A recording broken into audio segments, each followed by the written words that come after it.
Hey Lighthouse, this week I was thinking about what it means to share the love of Jesus with others. When I was thinking about this, I was reminded that a huge part of sharing his love is serving and loving people around us.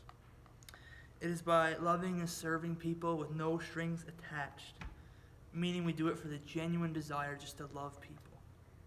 That people will be able to see the love of Jesus through us. And this reminds me of a story about where Jesus really shows us what it means to serve others. So, in the book of John, Jesus is just sitting down and having a meal with his disciples. Then, in the middle of the meal, he gets up and begins to wash the feet of the disciples. Jesus, the one that we follow, the one that we worship, the one that died on the cross for us, began to wash the feet of his own followers.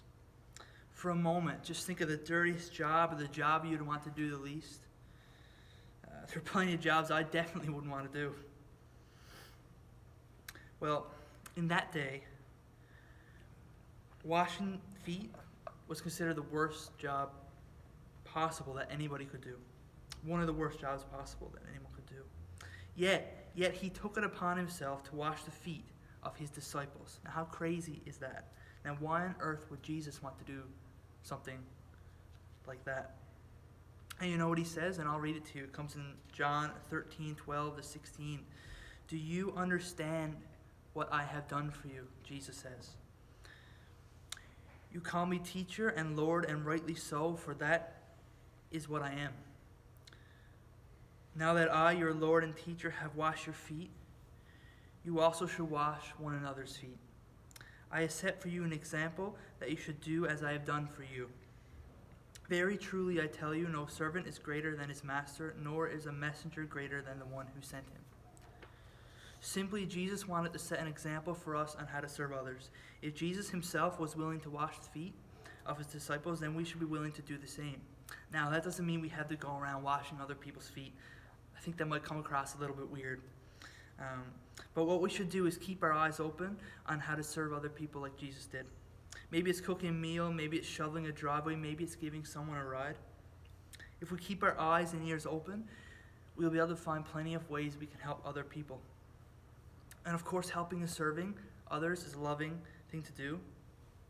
Jesus did it all the time. But what you might be asking is how does it have anything to do with sharing and spreading the love of Jesus to the people around us? Well, at the end of his meal, Jesus gave the disciples a new rule to follow. In John 34-35, he says, love one another. As I have loved you, so you must love one another. By this, everyone will know that you are my disciples, if you love one another. Jesus demonstrated his love for his disciples by washing their feet, by serving them. And if we are to do the same for people around us, if we go out of our way, if we put aside our own desires to serve, help, and love others, people will know that we are followers of Jesus and see his love through us, maybe even for the first time.